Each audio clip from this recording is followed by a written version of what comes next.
Buenas tardes, buenas noches, bienvenidos de nuevo a este ciclo de conferencias en nuestra asignatura Derecho Internacional Público. De conformidad a nuestro sílabo estaremos desarrollando la unidad 5, que tiene 3 subtemas: responsabilidad internacional de los estados, solución pacífica de las controversias y la aplicación del derecho internacional humanitario.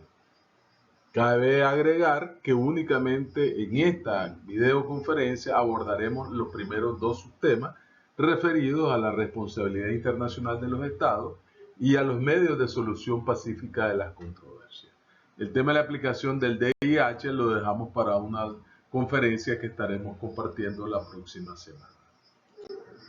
Ahí podemos observar los objetivos de aprendizaje de esta unidad número 5 con todos los 3 subtemas. Están contenidos en nuestro sílabo y en nuestra agenda de trabajo número 5. De igual manera, ahí está el contenido de los temarios que estaremos desarrollando. El tema de la responsabilidad internacional de los estados es uno de los más complejos en derecho internacional, puesto que todavía no existe una norma convencional, como lo podemos observar en la Convención de Bienes y Derechos de Tratado, en la CONVEMAR y en otros instrumentos existentes, donde la comunidad internacional ha aprobado, los estados han aceptado determinadas normativas bajo un convenio, bajo un tratado, que en este caso acate y establezca estos temas sobre los hechos ilícitos que los estados pueden cometer. De tal manera que trabajaremos sobre la base de un proyecto de la Comisión de Derecho Internacional de Naciones Unidas, en el cual analizaremos los principales aspectos. Como sabemos, todos los ordenamientos relacionados con normas y procedimientos de responsabilidad ante la violación de normas, de obligaciones o daños injustificados a terceros, pues están regulados en materia de derecho privado por las normas de derecho interno. Pero en el caso del derecho internacional se ha pretendido responder a estas inquietudes y por lo tanto hay un carácter híbrido. Por un lado, una sanción hacia esa violación, como sabemos, si lo traslapamos con el derecho nacional o el derecho interno, hay un elemento penal y por otro lado hay un elemento civil que es la reparación del daño o la indemnización que corresponde. Como les decía, es uno de los aspectos más cuestionados en cuanto a la efectividad del derecho internacional, por cuanto, pues, si un Estado comete un hecho ilícito, pues no existen hoy por hoy, excepto algunos mecanismos internacionales de solución de controversias, pero todavía no existe un instrumento convencional que acate este instrumento regulatorio. La responsabilidad internacional es multifacética. Su elemento preponderante debe ser un medio para asegurar la aplicación de las normas internacionales hasta a través del restablecimiento de la legalidad y de la reparación de los perjuicios que un sujeto de derecho internacional ha podido causar. En la jurisprudencia está vigente el principio de responsabilidad de los estados por la comisión de actos ilícitos, dado que su comportamiento puede llevar a cabo determinados actos que afectan. Y entonces, en este caso, ¿quiénes serían los sujetos ordinarios de esa responsabilidad? Por supuesto que estamos hablando de los estados, y estos pueden ser afectados personas naturales o empresas como entes ficticios, y normalmente se ha recurrido a través de la vía diplomática, a través de la protección diplomática que usan los nacionales por parte de los estados, de lo cual ya hemos hablado en temas anteriores. Con el decursar del tiempo, también aparecerán las organizaciones internacionales, ONG, como sujetos pasivos, como sujetos activos de responsabilidad internacional. Así que el dictamen del año 1949 establece la capacidad de la ONU para ser sujeto activo de reclamación de responsabilidad internacional contra un Estado presuntamente culpable de una violación al derecho internacional. En la última fase evolutiva, a nivel del desarrollo progresivo, puede aparecer el individuo, la persona, como sujeto activo, como sujeto protegido o también como sujeto pasivo, en este caso como sujeto activo, como actor de la comisión de un hecho ilícito, y como sujeto pasivo, como un sujeto destinatario de esa norma que le debe proteger. Entonces, pero normalmente y comúnmente quienes aparecen como responsables ante la violación de una obligación internacional son los estados.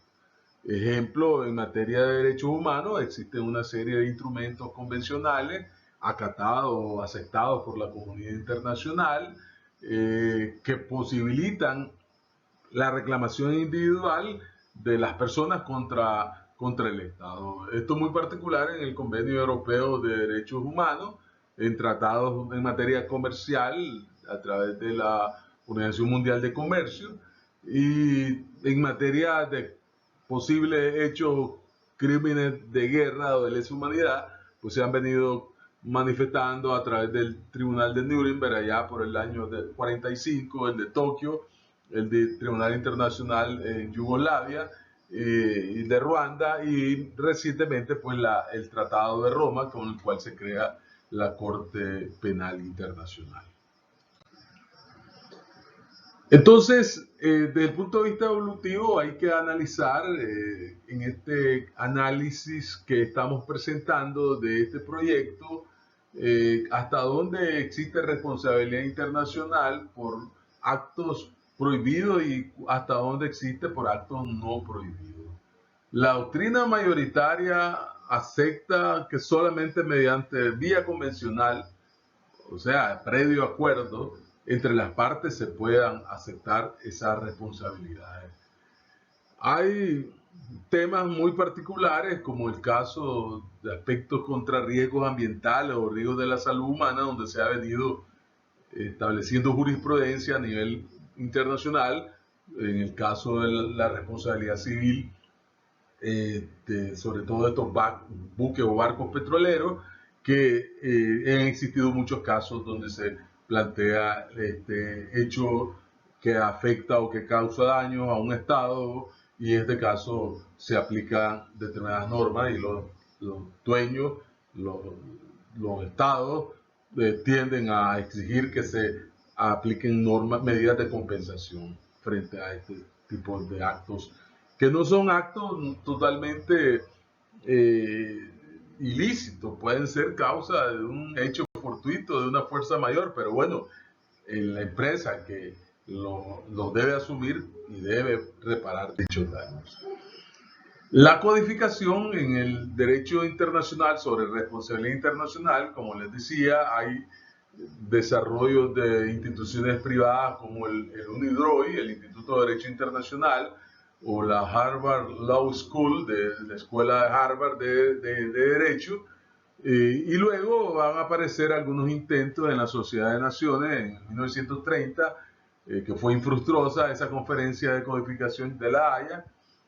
Ya a nivel de Naciones Unidas aparecerá la Comisión de Derecho Internacional en el año 49, proponiendo la responsabilidad internacional en distintas etapas con ya premisas y que en alguna medida han sido aceptadas por la doctrina en el derecho. Lo fundamental así es que se distingue entre normas primarias que establecen normas sustantivas para cumplimiento del Estado y normas secundarias relativas a la responsabilidad derivada de la violación de estas normas sustantivas. Entonces, lo que hay que ver es que este es un proyecto, reitero, ¿verdad?, que todavía no ha sido establecido ni aprobado como los otros tratados. La labor codificadora, ya en el año 1996 hay proyectos de crímenes contra la paz y la seguridad internacional, sumado a convenios específicos sobre crímenes internacionales, donde aparecerá la responsabilidad internacional del individuo en materia penal o la figura del crimen internacional.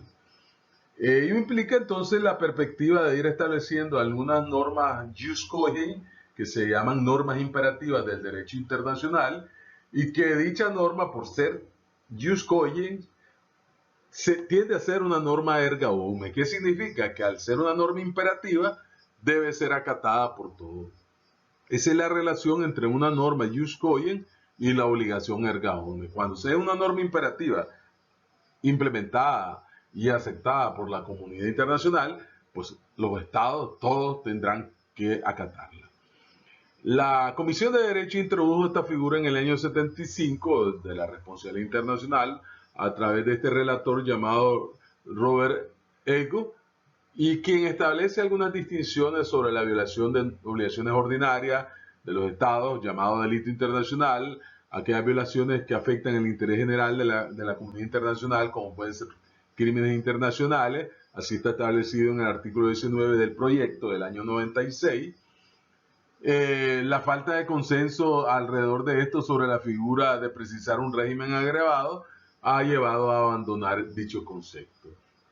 Ya en el año 2001 aparece otro proyecto de artículo sobre responsabilidad del Estado por hecho internacionalmente ilícito. Se puede considerar como un trabajo, un corolario, digamos, de todo este proceso.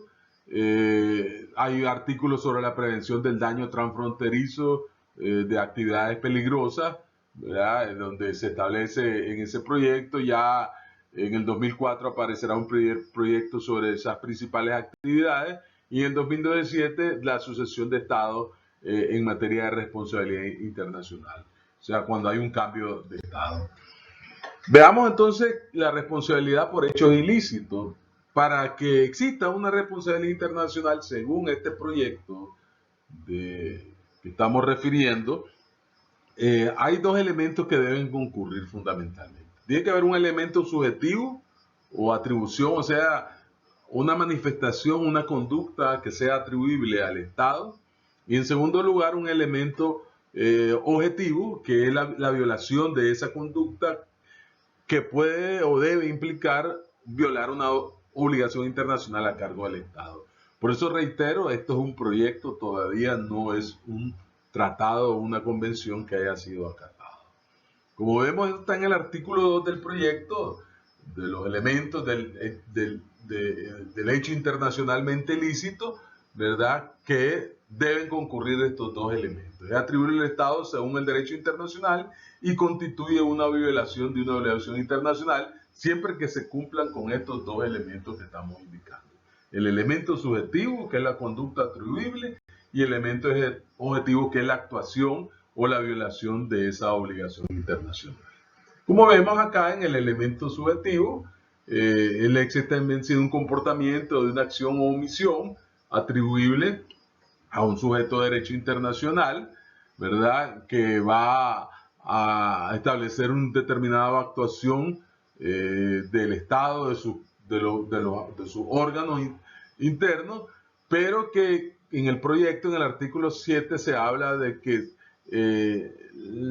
actúen ultra vires. ¿Qué significa eso? Es referido al acto o a la circunstancia en que un organismo o un tribunal internacional han sobrepasado el marco de actuación de su tratado constitutivo, infringiéndolo en el principio de atribución de competencia. Eso es lo que significa la actuación ultra vires.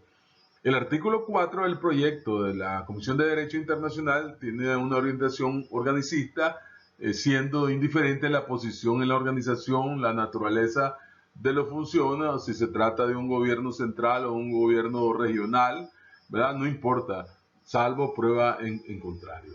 Por lo tanto, se considera hecho del Estado el comportamiento de todo órgano del Estado que ejerza funciones legislativas, ejecutivas, judiciales o de cualquier índole. Y se entenderá que un órgano incluye a toda persona o entidad que tenga esa condición conforme al derecho interno de ese Estado. El artículo 5 del proyecto habla de personal o entidades que, aunque formalmente no sean órganos, están facultadas por el derecho interno para ejercer determinadas atribuciones con funciones públicas.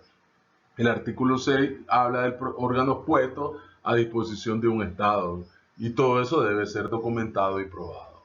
Excepcionalmente, el artículo 8, 9, 10 y 11 pues habla de la actuación de hecho o bajo dirección control del Estado, del ejercicio de determinadas atribuciones, de cuando aparece un movimiento insurreccional que más adelante llega a ejercer el gobierno, ¿verdad?, y ejerce el control de ese Estado, y todo eso está regulado de manera excepcional. Ahora bien, en la participación en el hecho ilícito de otro Estado van a aparecer como elementos regulatorios del proyecto el artículo 16, 17 y 18, cuando se refiere a un Estado que presta ayuda o asistencia en la comisión, que dirige o controla la comisión o que coacciona a otro Estado. El segundo elemento que ya hemos hablado anteriormente, el elemento objetivo, que es el hecho internacionalmente ilícito, debe estar constituido como tal, valorar la naturaleza de la obligación violada, o sea, que no esté acorde a la obligación internacional y por lo tanto ha sido violentada. Y el proyecto Crawford eliminó la terminología penal y le dedica el capítulo tercero a violaciones graves, pero que se consideran insuficientes. O sea, se eliminó el término desde el punto de vista penal. Se considera como violaciones graves, ¿verdad?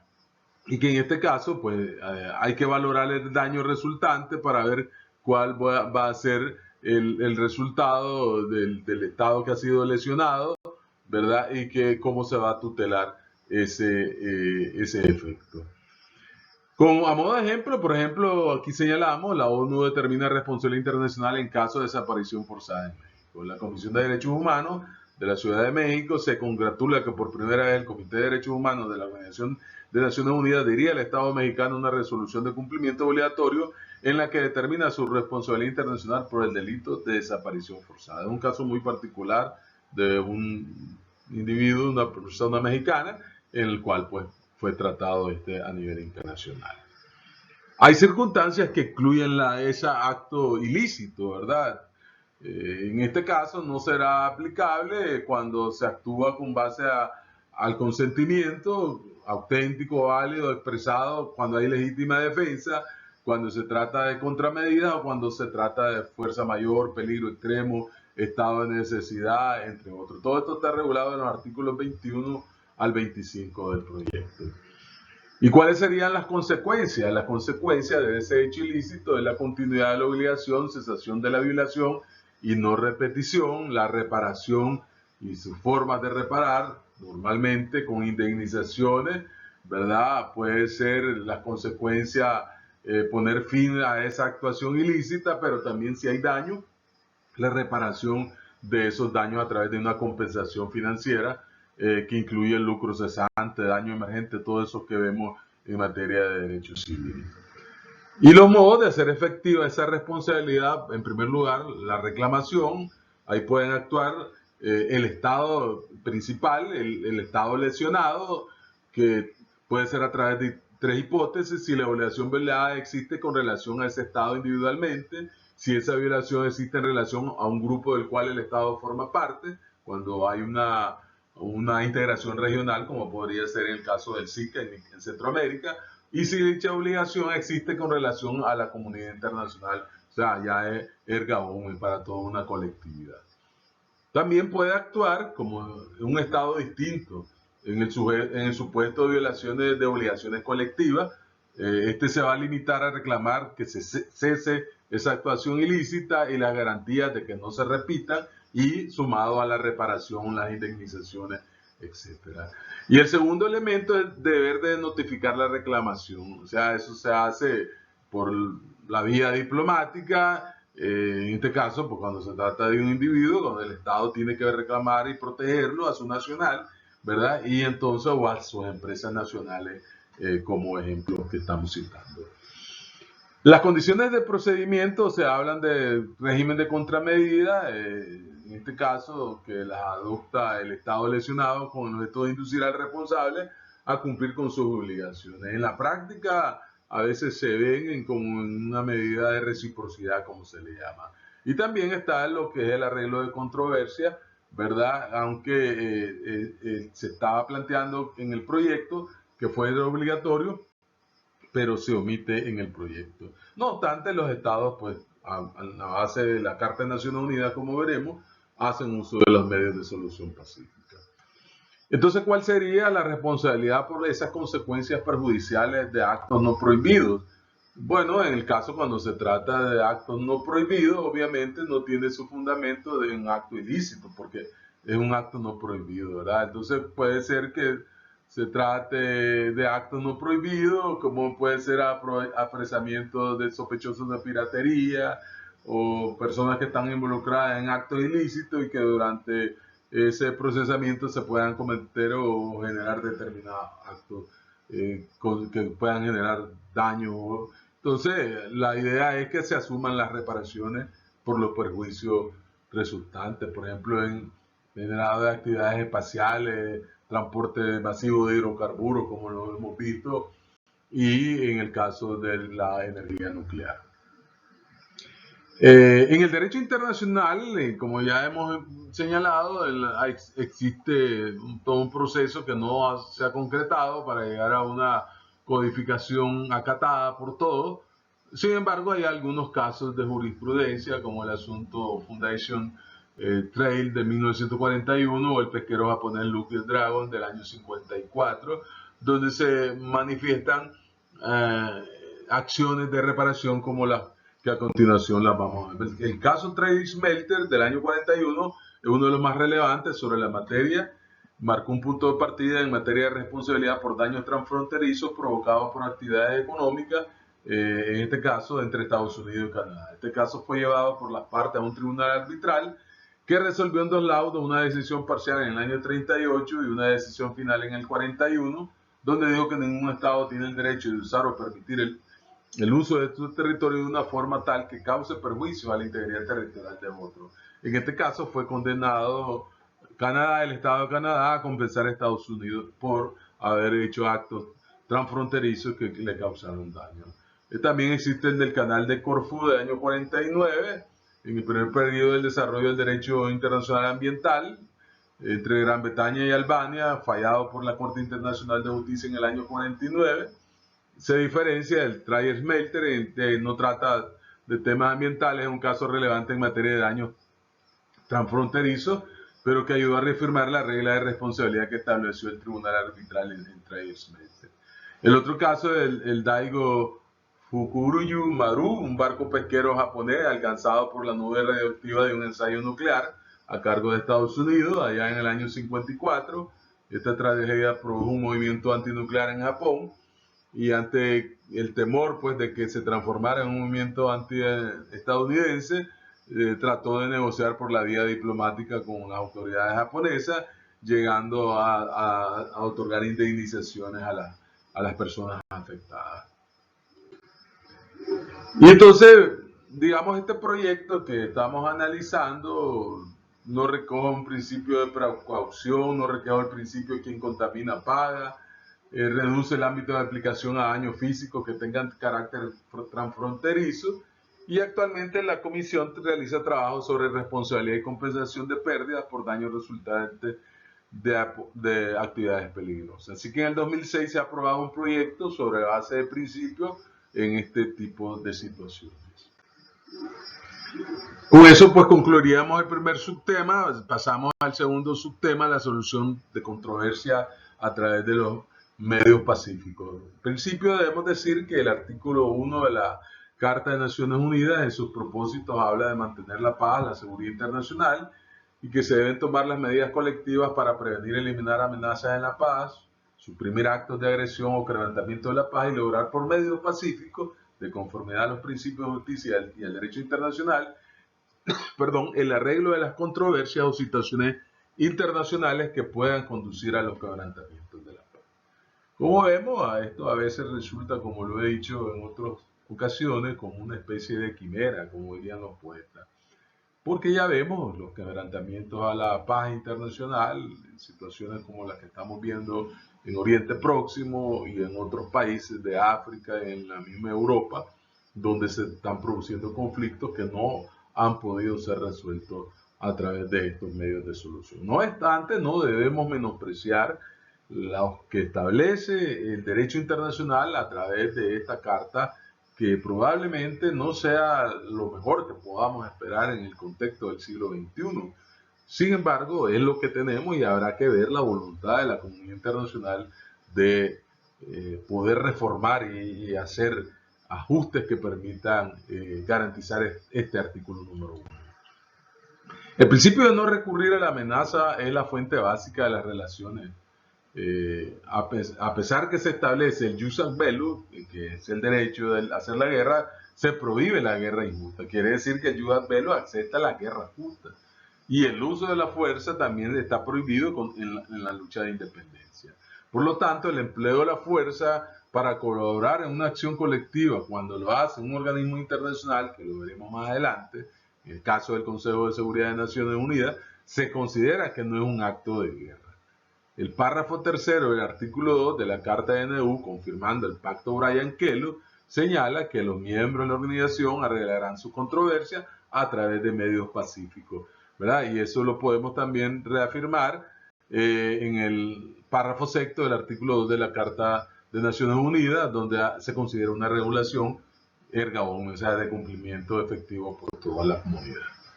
El artículo 2 de la Carta de Naciones Unidas también reitera cómo deben acatar los miembros de la organización y resolver sus controversias que pongan en peligro la paz y la seguridad a través de medios pacíficos. El artículo 33 establece cuáles son esos medios pacíficos: la investigación, la mediación, la conciliación, el arbitraje, el arreglo judicial, el recurso a organismos o acuerdos regionales u otros medios de solución a elección de las partes. Y entonces el capítulo sexto le dedica pues todo el apartado correspondiente al arreglo pacífico de las controversias. Antes de analizarlas cada uno de ellos, manejemos cuáles serían las clases de diferendos internacionales. Se presentan situaciones cuando los estados de cosas concretas que pueden perturbar o poner en peligro la paz, pero no están determinadas las partes o los estados que intervienen. Pueden ser actos de irregulares en las fronteras, por ejemplo. En segundo lugar, hay controversia cuando los estados están bien definidos sus pretensiones y sus acusaciones. Por ejemplo, el conflicto entre Corea del Norte y Corea del Sur, que esa guerra no ha terminado, lo que hay es un armisticio, ¿verdad? Eso es lo que tenemos que manejar en el contexto del derecho internacional. Y por último, una disputa. En el caso de desacuerdos sobre puntos de derecho o de hechos, normalmente son los conflictos limítrofes, por ejemplo, el tema de la isla entre China y Japón, el mar de China, los conflictos limítrofes que Nicaragua ha ventilado con Costa Rica, con Honduras, con Colombia, entre otros. Veamos entonces cuáles serían esos medios de solución pacíficos. Por supuesto, la vía diplomática, la negociación, tiene que ser la base, el elemento primario para la búsqueda de la solución pacífica de controversia antes de recurrir a cualquier otro medio, incluso renunciando a la guerra, ¿verdad? Eso es lo más importante. ¿Cómo se llevan a cabo? A través de los canales diplomáticos, las misiones diplomáticas, las embajadas, las cancillerías, los ministros de Relaciones Exteriores, los jefes de Estado y las conferencias internacionales. Todo en ese ámbito de la diplomacia puede propiciar un clima propicio para la solución de la controversia del diferendo sin necesidad de llegar pues, a los otros medios o inclusive a los medios prohibidos, como en el caso de la guerra. Aquí, en este esquema, podemos señalar cuáles serían, ahora vamos a dividirlo, ¿verdad? La negociación como vía diplomática, los buenos oficios, la mediación, las comisiones de investigación y conciliación, y ya como medios judiciales, el arbitraje y los medios jurisdiccionales, que en este caso es la Corte Internacional de Justicia. Y también se pueden utilizar los organismos internacionales como el Pacto de Bogotá, el TIAR en el caso de la Organización de Estados Americanos, y a nivel global las resoluciones del Consejo de Seguridad de Naciones Unidas. Bueno, ya hemos hablado del artículo 33, lo que nos dice cuáles serán esos mecanismos que los estados pueden utilizar. Y entonces, ya les decía, los dividimos estos medios de solución pacífica de controversia en medios diplomáticos, donde tenemos la negociación directa, la investigación, la mediación, los buenos oficios, conciliación, y los medios judiciales, el arbitraje y el arreglo judicial a través de la Corte Internacional de Justicia. En cuanto a los medios de resolución de conflictos internacionales, como todo se basa en el artículo 33 y en los principios fundamentales que hemos analizado en el artículo 1 y el artículo 2 de la Carta de Naciones Unidas. Veamos los medios diplomáticos. Entonces ya hemos dicho que esta es la base, el elemento primario para encontrar una solución a una disputa, a una controversia, a cualquier situación que ponga en peligro la paz o la seguridad internacional entre las partes. Y así que tenemos la negociación directa, la investigación, la mediación, los buenos oficios y la conciliación. La negociación es el contacto directo entre los dos estados, en ponerle las opciones para buscar una solución, ¿verdad? Donde se deja evidencia de la disputa cuando las negociaciones han quedado rotas entre las partes. Y entonces lo que se trata después, si la negociación, que es la vía diplomática primaria, falla, pues vendrá la otra vía, que son los buenos oficios. Aquí aparece un tercer estado o un grupo de terceros estados que van a propiciar con los dos estados que han roto las negociaciones en aproximar a las partes a que ellos logren encontrar una solución. Recordamos en el buenos oficios que el tercero que actúa como buenos oficios no va a intervenir en la solución de controversia. Va a poner en contacto a las partes, aproximándolas, que se reúnan para que reanudar las negociaciones y buscar con gestiones amistosas y pacíficas a través de esos mecanismos. Obviamente que este tercer estado tiene que ser un tercero que sea fuera de la discordia, por supuesto. Partirse de una gestión que no sea coercitiva, amistosa, procurar el acercamiento de las partes, no sugerir una solución como tal, por lo tanto no toma parte directa en la propuesta. Luego la otra es la mediación. Aquí es la diferencia entre los buenos oficios y la mediación, es que además de aproximar, propone, digamos, a solicitud de las partes, una propuesta, o sea, que se la llevan los estados que están que rompieron las negociaciones, pueden aceptarla o no, ¿verdad? Y entonces el estado mediador puede decirles a las partes, bueno, esta podría ser una solución y que la logren terminar luego en una negociación diplomática. Entonces, los buenos oficios y la mediación, como podemos decir, ya hemos indicado la diferencia principal, y la diferencia principal es que los buenos oficios buscan una aproximación, ya lo dijimos, ¿verdad? Favorecer y en la mediación debe buscar una propuesta, ¿verdad? También se pueden crear una comisión de conciliación donde un tercero interviene entre los estados en controversia y trata de componer sus dificultades buscando un arreglo conciliatorio. Puede ser un organismo, puede ser uno o varios estados conciliadores.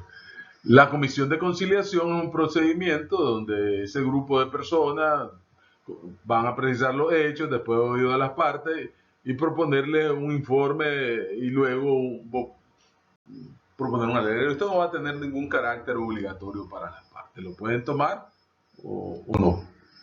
En el continente americano, en el Tratado de Soluciones Pacíficas de Bogotá del año 48, se prevé la creación de comisiones de investigación y de conciliación y que no tienen carácter obligatorio. Eso lo vimos cuando el caso del expresidente Zelaya de Honduras, ¿verdad? Cuando se dio el golpe de Estado en ese país. Las comisiones de investigación, cuando las partes no han logrado ponerse de acuerdo por la vía de la negociación diplomática, entonces se puede crear una comisión de investigación similar a la de conciliación. Aquí se limitan a elaborar un informe exponiendo los hechos y quedando en entera libertad las partes si lo acatan o no lo aceptan, ¿verdad? Ese es una comisión para investigar los hechos y darle más o menos a través de un tercero o de varios que forman parte de esa comisión de investigación una versión diferente a la que ellos se habían planteado. Se aplica litigios de carácter internacional que no afecten ni el honor ni los intereses esenciales. Es facultativa, no vinculante y es auxiliar. ¿Es posible combinar los métodos? Perfectamente se pueden combinar comisiones de conciliación, comisiones de investigación, buenos oficios con amigable componedor, con mediadores, etc. Recuerden que el mediador es como un amigable componedor. En cambio, los medios para la solución pacífica o por vía jurídica, pues veremos el arbitraje y la solución ante la Corte Internacional.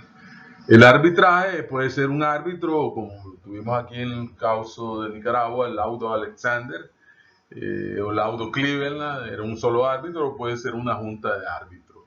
Este árbitro o estos árbitros actúan bajo una decisión ex quo bono, que significa bajo el principio de equidad, buscando a través de su trabajo técnico o jurídico emitir un laudo, un fallo arbitral que debe ser aceptado por las partes. Esto va a tener como precedente, uno, que las partes lo hayan establecido en un tratado, en un convenio, en un acuerdo, o dos, que a través de una cláusula arbitral posterior, los estados en conflicto acepten o prevean, digamos, la solución a través de un árbitro o una junta de árbitros.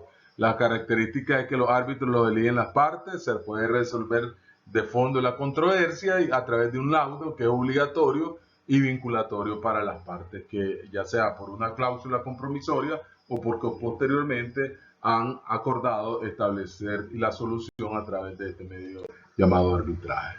Hay varios tipos de arbitraje. Hay arbitrajes ocasionales para un determinado caso, convencionales que van en un tratado, como les había dicho, y un arbitraje obligatorio, que es donde el tratado lo imponga como principio, ¿verdad? También las partes pueden establecer una cláusula en el arbitraje, puede ser facultativo, donde las partes posteriormente eligen un árbitro o un tribunal arbitral. No se aplica para cuestiones de honor, excedencias vitales, aspectos domésticos y controversias de carácter político. El procedimiento arbitral se instala el tribunal, requiere que las partes hayan manifestado su consentimiento, ya lo decíamos, en un compromiso arbitral en el tratado a través de una cláusula compromisoria posterior. Se constituye el tribunal. En primer lugar, las partes designan a sus agentes, consejeros y abogados.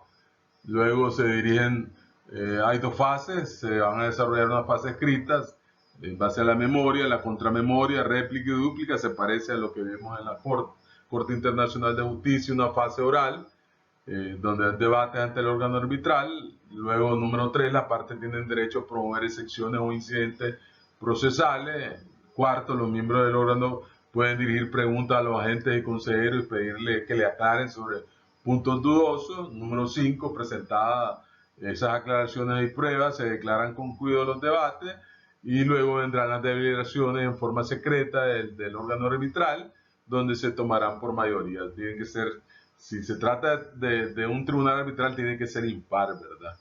Y luego vendrá el laudo, que deberá ser motivado, justificado, se leerá en sesión pública y debe ser acatado por las partes. Pues caber algunos recursos de aclaración, de reforma o de revisión, que tiene que estar bien establecido bajo qué premisa se pueden desarrollar este tipo de recursos. Existe una Corte Permanente de Arbitraje Internacional, donde hay una organización con los jueces determinados que desempeñan una función, ¿verdad?, que en algunos países han recurrido a esta Corte Permanente de Arbitraje. Vamos a la solución por la vía judicial, que en este caso estamos hablando de la Corte Internacional de Justicia, para tratar de resolverlo, como lo vemos en el artículo 92, es un órgano principal de las Naciones Unidas. Su sede está en el Palacio de la Paz, en La Haya, Países Bajos, Holanda.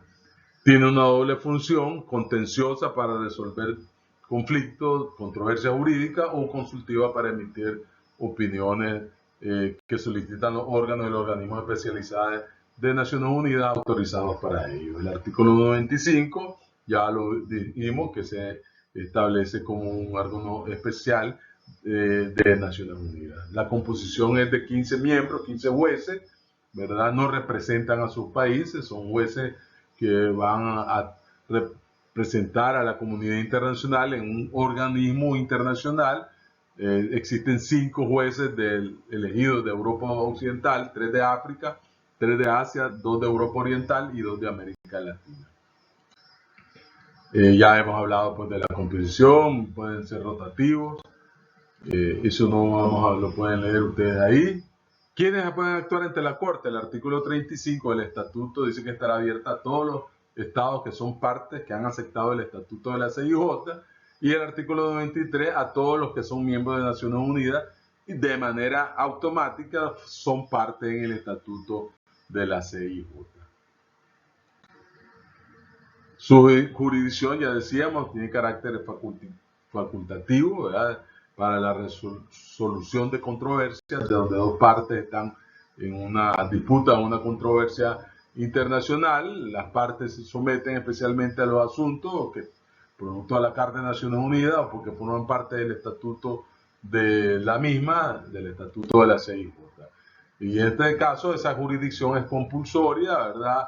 Ya que pueden haber establecido una cláusula en un tratado internacional, en un convenio, donde digan que la solución va a ser resuelta por la vía jurisdiccional ante la Corte Internacional de Justicia, o porque después acepten la competencia de la Corte.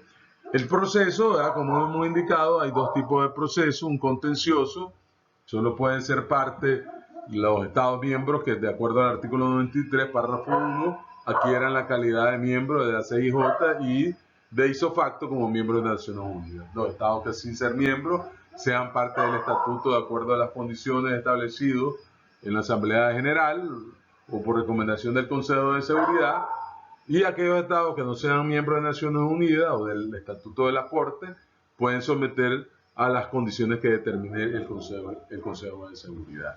Y ya decíamos que también tiene un procedimiento consultivo.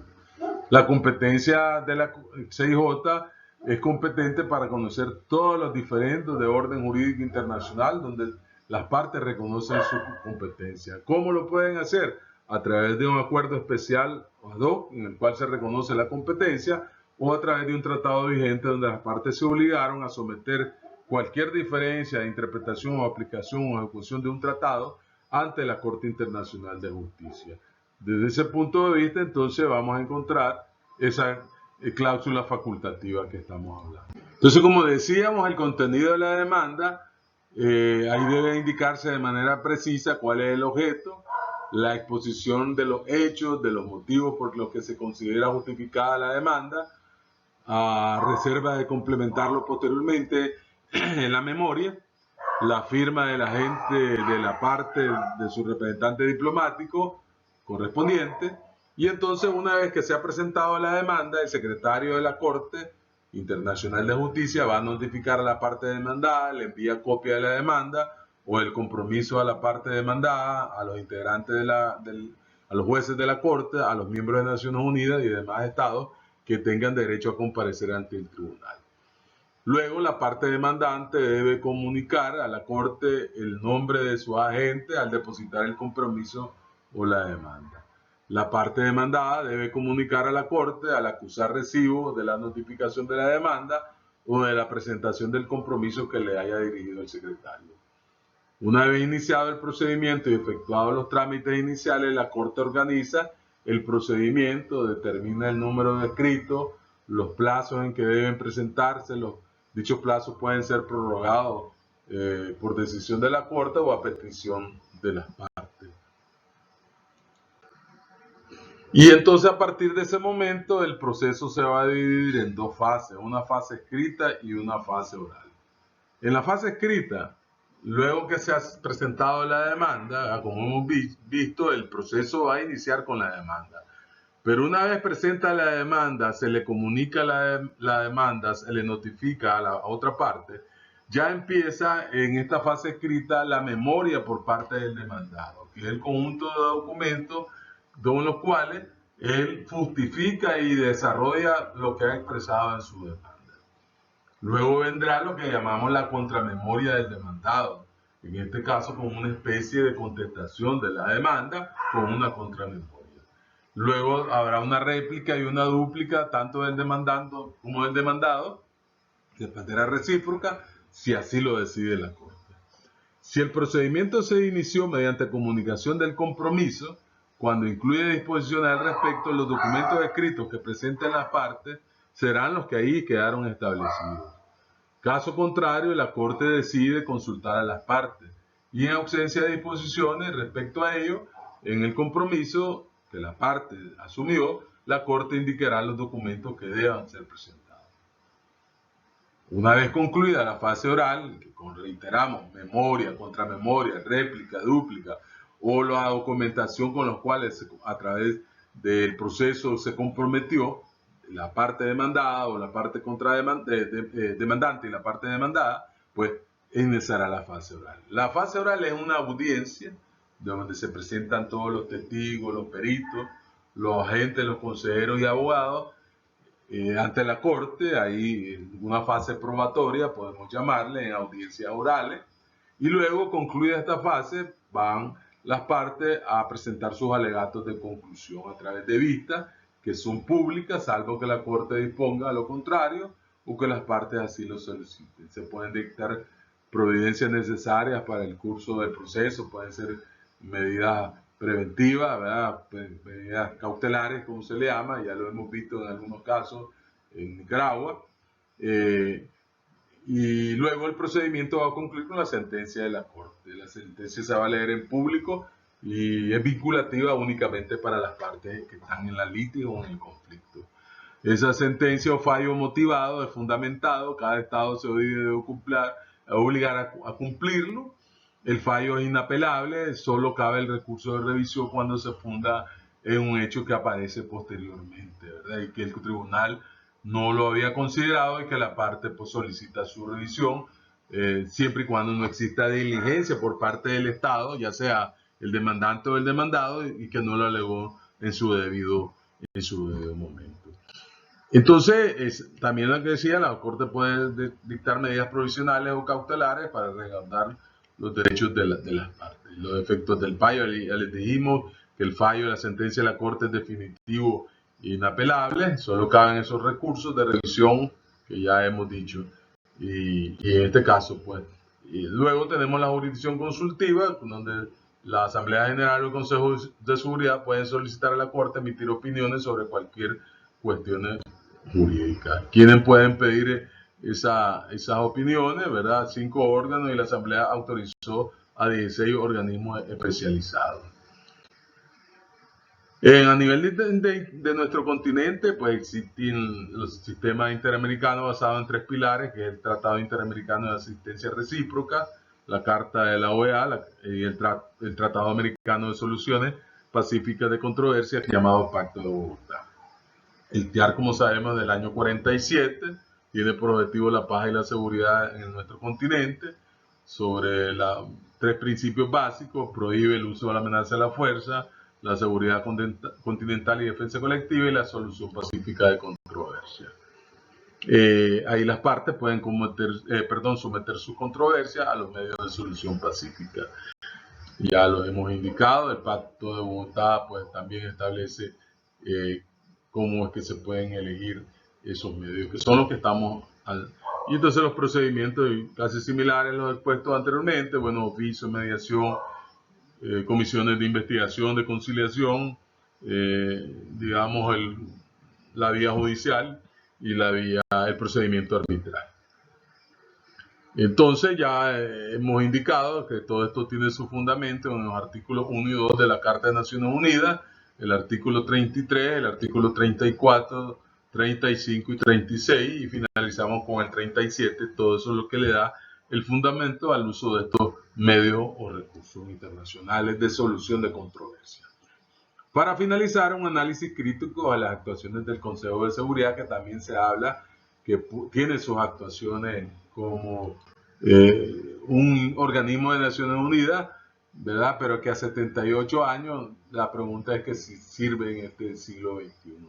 Como sabemos, en el 2023, en octubre, se cumplieron 78 años desde que los vencedores de la Segunda Guerra Mundial fundaran Naciones Unidas como un cimiento de un nuevo orden internacional, diferente a lo que pasó antes de la Primera Guerra y muy diferente al contexto actual en que vivimos. Ya sabemos que la Sociedad de Naciones, que había sido impulsada en la Primera Guerra Mundial, no funcionó y se dio paso a un nuevo orden internacional a través de la ONU, creada el 24 de octubre del año de 1945.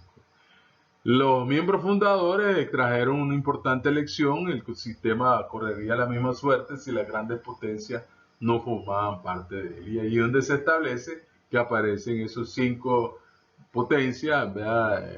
La ex-URSS y la Estados Unidos, en un momento que habían sido parte en la Segunda Guerra Mundial, y luego que se suman otros 3 estados que tienen el derecho a veto, que a pesar que no está como tal establecido, pero en la práctica ya lo veremos que así lo aplican.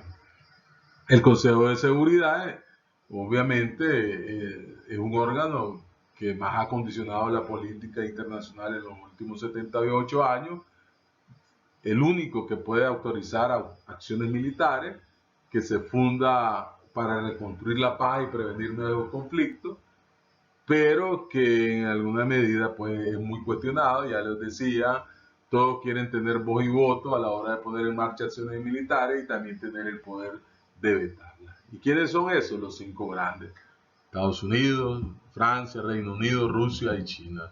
Aunque se toman muchas decisiones, estos 5 países pueden decidir cuándo se interviene militarmente en un conflicto. Ellos tienen pues ese poder político y militar como grandes potencias. En el año 65 se hizo algunas reformas integrando otros 4 miembros y luego finalmente ya hasta llegar a 15 miembros. Pero de los 15, solo los 5 permanentes, que ya hemos apuntado, que son estos, son los únicos que tienen el derecho al veto, y los otros 10 miembros no permanentes, que también es otro problema que hay en su elección, su designación, no tienen ese poder de vetar resoluciones. Así que esas resoluciones, como vimos ahorita, Rusia propuso una para ponerle fin al acto de agresión militar de Israel contra el territorio de la Franja de Gaza, pero que no prosperó porque entiendo que 2 miembros del Consejo vetaron pues, la propuesta de resolución que había planteado Rusia. Entonces, haciendo un resumen desde la Guerra Fría y luego una serie de conflictos que se han presentado, porque desde el año 1945 la realidad que vivimos en el mundo es que no han parado de existir conflictos, ¿verdad? Y entonces se cuestiona la actuación del Consejo de Seguridad porque en unos momentos o ha actuado tarde o no ha actuado, y cuando ha actuado pues también es cuestionado. Entonces, la imagen de este consejo ha sido bastante complicada, ha sido bastante cuestionada, y pues como lo vemos en estas presentaciones que ahí ustedes las pueden analizar, hay muchos hechos cuestionables en relación a este organismo que debería ser muy relevante. Han habido intentos por hacer transformaciones, como incluso pensar en darle un papel secundario al Consejo de Seguridad, otros eliminar el derecho al veto, otros de ampliarlo, etcétera. Pero todo esto ha sido afectado por otras situaciones que se han presentado a partir de los hechos del 9/11 en Nueva York, y luego por la guerra de Estados Unidos en Irán en el 2003, ¿verdad? Entonces, todo eso ha cambiado y obviamente volvió a retomar el Consejo de Seguridad. Una cuestión que se plantea es una posibilidad de reformarlo, pero se ha considerado bastante imposible. Ese nudo gordiano de la reforma se considera premiante, pero no se ha logrado. Se han intentado en varias ocasiones eliminar el derecho al veto, aumentar el número de miembros que tengan derecho al veto, aumentar la participación de los miembros no permanentes, ¿verdad? Hay una serie de intentos, incluso se destacó cuando el padre, en paz descanse, Miguel de Escoto Brockman, fue presidente de la Asamblea General de Naciones Unidas en el año 2009, pero las propuestas de esas negociaciones no llegaron a buen puerto. Así que el resultado final es que el Consejo de Seguridad sigue inalterable desde el fin de la Segunda Guerra Mundial, desde el año 45, su actuación es cuestionada, los pasos para reformarlo están congelados, tienen falta de credibilidad, y eso en gran medida le afecta la reputación a las Naciones Unidas, como el artículo 1 y 2 que dice preservar la paz, la coexistencia pacífica. Y entonces más bien lo que se plantea, si no se logra la reforma, hay voces que hablan de que la solución más sencilla es abolir el Consejo de Seguridad porque no representa la geopolítica actual ni es efectivo en la preservación de la coexistencia pacífica. Es un instrumento utilizado por X o Y potencia, y así ha sido su actuación desde el 1945. Entonces, la valoración final, para concluir, en cuanto a estos reveses, se cuestiona a las Naciones Unidas por ser poco eficaz en su arquitectura institucional, ya de vieja data, con 78 años. Los intereses nacionales y de las potencias siguen siendo los más predominantes. Carece de mecanismos coercitivos para que sus resoluciones se cumplan. Eso mismo pasa con la efectividad de la sentencia de la Corte Internacional de Justicia. El mejor ejemplo es Nicaragua. El Estado de Nicaragua le ganó una sentencia a los Estados Unidos. ¿Y cuál es el efecto que dice el procedimiento? Que si, como Estados Unidos no la acató, es recurrir al Consejo de Seguridad para hacer valer y ejecutar esa sentencia. ¿Qué es lo que pasa? Estados Unidos goza del derecho al veto y por lo tanto va a vetar cualquier resolución que diga cúmplase con la sentencia dictada en contra de los Estados Unidos por el caso de las agresiones de Estados Unidos contra Nicaragua. Entonces, como lo vemos, el Consejo no ha evolucionado prácticamente nada. Su credibilidad cada día es menos efectiva, y por lo tanto también eso salpica a la organización de la comunidad internacional representada por las Naciones Unidas. Hay que ver en el contexto de este siglo XXI, donde los conflictos siguen permanentes, donde hay aspectos de diferenciaciones económicas y sociales, hay asimetrías entre los países desarrollados y los no desarrollados, y donde se trata ahora de construir un mundo ya no unipolar o bipolar, sino multipolar. Y entonces estas organizaciones tienen que, desde mi punto de vista, asumir la perspectiva de un cambio y de reformas necesarias, y la comunidad internacional pues puede valorar. Aquí en el continente se ha planteado la posibilidad de crear un organismo paralelo a la OEA. Sin embargo, la CELAC tampoco pues, ha llegado al consenso de crearla como un organismo sustitutivo americano de la OEA. Entonces, sigue siendo como un club para reunirse y tratar aspectos económicos, sociales y políticos, pero que no van más allá de ver en perspectiva de sustituir a la CELAC por la OEA. Ese consenso no se ha logrado. Pues lo mismo a nivel global, en las Naciones Unidas habrá que considerar si se puede en perspectiva hacer una reforma a esta Carta de Naciones Unidas, o crear una organización donde sopesen los aspectos diferentes, ya no en el contexto de la posguerra de la Segunda Guerra Mundial. Así que con esto finalizamos esta conferencia. Quedamos pendientes del tema del derecho internacional humanitario. Muy buenas noches, que estén muy bien y muchos saludos.